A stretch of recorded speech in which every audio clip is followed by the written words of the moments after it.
ஓம் சிவாய. வணக்கம். நான் உங்கள் அன்பான சயின்டிபிக் வேதிக் அஸ்ட்ராலஜர் அஸ்ட்ரோரஞ்சி பேசுகிறேன். நல்லது நினைப்போம், நல்லதே நடக்கும். தொடர்ந்து நம்மளுடைய சேனல்ல வரக்கூடிய வீடியோஸ்லாம் நீங்க பார்த்துட்டு இருப்பீங்கன்னு நினைக்கிறேன். இந்த சயின்டிபிக் வேதிக் அஸ்ட்ராலஜி முறையில நம்மளுடைய ஜோதிட கருத்துக்கள் வருகிறதுங்கிறது நீங்க தெரிஞ்சுப்பீங்க. அறிவியல் சார்ந்த ஜோதிட கருத்துக்கள் எந்த விதத்திலும் மிகைப்படுத்தாமல் பரிகாரங்கள் அது மாதிரி மூட நம்பிக்கையில போகாமல் ஒரு ஒரு கிரகமும் ஒரு ஜாதகத்துல இப்படி இருக்கும் பொழுது, கோச்சார அமைப்புல இப்படி இருக்கும் பொழுது எந்த கர்ம பலனை நமக்கு பிரதிபலிக்கிறது, எது மாதிரி ஒரு விஷயத்தை நமக்கு காட்டுகிறது. போன ஜென்மத்தில் செய்த பாவ புண்ணியங்கள் தகுந்த மாதிரி இந்த வாழ்க்கையை நம்ம வாழ்றோம். அதுக்கு தகுந்த மாதிரி கிரகங்கள் எப்படி நமக்கு காய் நகர்த்துகிறதுங்கிறது நம்ம தெளிவாக சயின்டிபிக் வேதிக் அஸ்ட்ராலஜி முறையில நம்மளுடைய வீடியோஸ்ல பார்த்துட்டு இருக்கோம். அந்த அடிப்படையில மிதுன ராசிக்காரர்களுக்கு த செகண்ட் ஆஃப் 2025 ஜூலை 1ஆம் தேதியிலிருந்து டிசம்பர் 31 வரைக்கும் வரக்கூடிய அந்த 6 மாதங்கள் 183 டேஸ் எத்தகைய ஒரு காலகட்டமாக மிதுன ராசிக்காரர்களுக்கு இருக்குங்கிறத நம்ம பார்க்க போறோம். அதற்கு முன்னாடி ஃபர்ஸ்ட் டைம் வரவங்க சப்ஸ்கிரைப் பண்ணுங்க. தொடர்ந்து நம்மளுடைய காணொலிகள் உங்களை அடைந்து அது மூலமாக நீங்க பலன் பெறலாம். இப்ப பாத்தீங்கன்னா மிதுன ராசிக்காரர்களுக்கு இந்த ஜூலைலேருந்து வரக்கூடிய அந்த 6 மாச காலகட்டம் எப்படி இருக்க போகுதுன்னு பார்க்கும் பொழுது, சனிப்பெயர்ச்சி, குரு பயிற்சி, ராகு கேது பயிற்சி எல்லாம் முடிந்ததுக்கு அப்புறம் தான் நம்ம இந்த ஜூலை மாதத்துக்குள்ளேயே கால் எடுத்து வைக்கிறோங்கிறதான் உண்மை. மார்ச் மாசம் இறுதியிலேயே சனி பயிற்சி முடிந்து 10ஆம் இடத்துக்கு சனி போய்விட்டார். அதாவது தொழில் ஸ்தானம் என்று சொல்லப்படுகிற உங்களுடைய கர்மஸ்தானத்துக்கு சனி போய் பல விஷயங்களை செய்ய வைக்கிறார். வயசு வித்தியாசம் இல்லாமல் செய்ய வைக்கிறார். இளைய வயதினருக்கு படிப்பு விஷயத்துல அதிகமான ஆர்வமும் உத்வேகமும் உழைப்பும் கொடுக்கிறார்.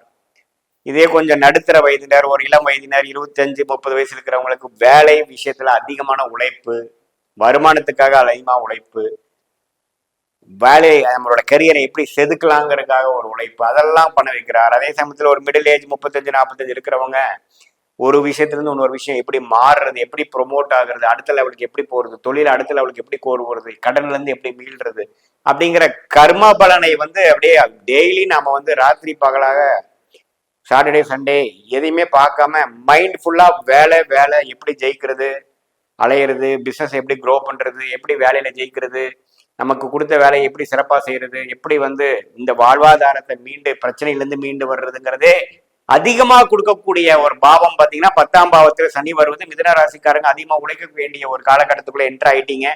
அது நீங்க இப்பவே ரியலைஸ் பண்ணுவீங்க. கடந்த 2023-24 ஏனோ தானன்றதோட இந்த தர அதிகமா உழைக்க வேண்டியது இருக்கும். அதுதான் பிற்காலத்துல மிகப்பெரிய ஒரு குரோத்தாவும் மிகப்பெரிய ஒரு சாதனையாளராகவும் உங்களை வரக்கூடிய உங்களை உருவாக்கக்கூடிய ஒரு காலகட்டமாக அமைகிறதுங்க. அது நீங்க மறந்துடக்கூடாது. ராகு 9ஆம் இடத்திலும் கேது 3ஆம் இடத்திலும் குரு பார்வை பெறுகிறார் ராகு. இது பாத்தீங்கன்னா உங்க அப்பா விஷயங்கள்ல சில பிரச்சனைகள் வந்தாலும் அது மூலமாக சில பிரச்சனைகள் சால்வ் ஆகும்.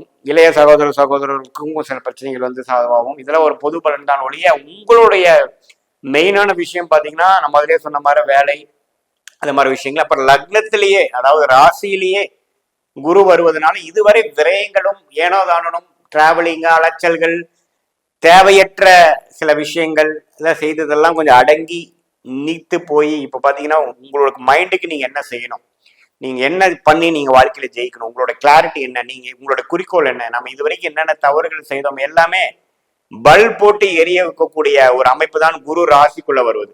சில பேர் குரு ராசிக்குள்ள வந்தா பிரச்சனை அது இதுன்னு சொல்லுவாங்க. அதெல்லாம் ஒண்ணும் இல்லை. நீங்க இப்ப தெளிவாயிட்டீங்க. குறிப்பா கடந்த ஒரு மாசம் மே மாதம் மிடில் இருந்து தெளிவு குடிக்குது. எதுல தப்பு பண்ணிட்டோம், எப்படி இம்ப்ரூவ் பண்ணலாம், எந்த விஷயத்துல நாம ஜெயிக்கலாம், எதை நம்ம தப்பா பார்க்காம விட்டுட்டோம்.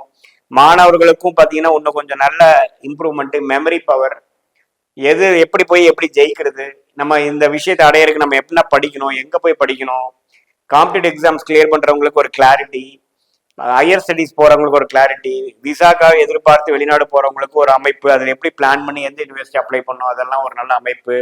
அது எல்லாமே கொடுக்கக்கூடிய ஒரு அற்புதமான ஒரு செகண்ட் ஹாஃப் ஆஃப் 2025 நம்ம போயிட்டோம் அப்படிங்கிறது நீங்க மறந்துடக்கூடாது.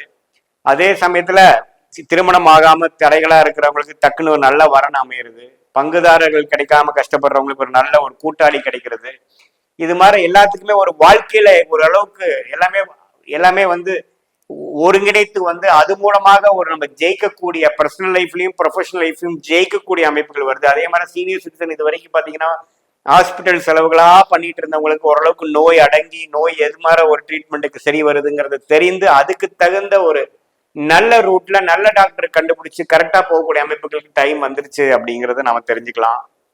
அதே சமயத்துல இல்லத்தரசிகளுக்கும் பாத்தீங்கன்னா இது மாதிரி குடும்பத்துல அமைதி இல்லாமல் செலவுகள் பிரச்சனைகள் முதியோர்களோட பிரச்சனைகள் இதெல்லாம் இருந்தவங்களுக்கு இப்ப கொஞ்சம் மனசு நிதானமாகி ஓரளவுக்கு நம் குடும்பம் நம் கணவர் நம் குழந்தைகள்னு வாழக்கூடிய ஓரளவுக்கு நல்ல ஒரு புத்தி கொடுக்கக்கூடிய ஒரு அமைப்பு இதுவும் கண்டிப்பா இருக்குங்கிறது நீங்க தெரிஞ்சுக்கணும். அதே சமயத்துல குருவோட சஞ்சாரம் நல்லா இருக்கு, சனியோட சஞ்சாரம் நல்லா இருக்கு, ராகு கேதுகளும் தப்பு இல்லை. மற்ற கிரகங்கள் ஆகிய புதன் சுக்கிரன் சூரியன் செவ்வாய் எல்லாமே இந்த அடுத்த 6 மாசம் ஓரளவுக்கு நல்ல அமைப்புகள் இருந்து சனி ராகுவோட சேராமல் இருக்கக்கூடிய அமைப்புகள் இருக்கிறதுனால பெரிய தவறுகள் கிடையாது. இது ஒரு கோல்டன் டைம் ஃபார் மிதுன ராசிக்காரர்கள். நீங்க எந்த விஷயத்துல போய் நம்ம ஜெயிக்க முடியுங்கிறத அறிந்து அந்த விஷயத்துக்குள்ள கால் எடுத்து வைக்கக்கூடிய உண்மையே ஆழமா போகக்கூடிய ஒரு அற்புதமான ஒரு செகண்ட் ஹாஃப் ஆஃப் 2025 வந்து வயது வித்தியாசம் இல்லாம தெரியுதுங்க. இதை வந்து எல்லா மிதுன ராசிக்காரர்களும் உணர்ந்து புரிந்து நீங்க செய்யக்கூடிய விஷயத்துல ஒண்ணுமே தெளிவு பெற்று 10 விஷயம் செய்யறீங்கன்னா அதுல 10 விஷயத்துல எந்த விஷயம் முக்கியமோ அந்த விஷயத்தை மட்டும் கான்சென்ட்ரேட் பண்ணி மீதி இருக்கிற விஷயத்தை எலிமினேட் பண்ணி அடுத்த லெவலுக்கு both health physical condition mental condition financial condition and also family கண்டிஷனை இம்ப்ரூவ் பண்ணக்கூடிய ஒரு அற்புதமான ஒரு கிரக அமைப்பு உங்களுக்கு வருது. இந்த டைமை நீங்க நல்லா யூஸ் பண்ணி மேலுக்கும் மேலும் வரணுங்கிறது நான் என்னோட கேட்டுக்கிறேன். இது வந்து ஒரு பொதுவான பலனே தவிர உங்களுடைய ஜென்ம ஜாதகத்துல உங்களுக்கு என்ன லக்னத்துல நீங்க பிறந்தீங்க, என்னென்ன கிரகங்கள் எப்படி இருக்கு, ஸ்தான பலம் எப்படி இருக்கு, திக்பலம் எப்படி இருக்கு, என்ன தசா புக்திகள் போய் கொண்டிருக்குது, தசநாதனும் புக்திநாதனும் இப்ப நான் பேசின கோச்சாரத்துல எந்த மாதிரி அமைப்புல இருக்கிறாங்கிறதெல்லாம் கூட்டாக சேர்த்து பார்க்கும் பொழுது உங்களுடைய இந்த அடுத்த வரக்கூடிய ஷார்ட் டேர்ம் லாங் டேர்ம்லாம் எப்படி இருக்க போகுது, எது மாதிரி திசையில உங்களுடைய வாழ்க்கையை வந்து நவரப் போகிறது, மாறக்கூடிய வேலை மாறக்கூடிய ஒரு டைமா அல்லது இன்னும் ஒரு வருஷம் ப்ரொலாங் பண்ண வேண்டியதா, வெளிநாடு போகக்கூடிய டைமா, தொழில் மாற்றக்கூடியதா, கல்யாண விஷயம் சில பிரச்சனைகள் இருந்தா எப்போ ஒரு முடிவு எடுக்கிறது, குழந்தைகள் பாவங்கள், படிப்பு, ஹையர் ஸ்டடீஸ், இது எல்லாமே உடல்நலம் எல்லாமே வந்து எப்பப்ப எது மாதிரி நடக்குதுங்கிறத எல்லாமே நம்ம டீட்டெயில்டா நம்ம தசாபுக்திகளும் கோச்சாரம் மிக்ஸ் பண்ணி எந்த ஒரு மூட நம்பிக்கைகளையும் போகாமல் பரிகாரங்கள் அது மாதிரி விஷயத்துக்கு போகாமல் உள்ளது உள்ளவாறு சயின்டிபிக் விதத்துல நம்ம பார்க்க முடியுங்கிறது நான் கேட்டுக்கிறேன். இது வந்து ஒரு பொதுவான பலன் தான்.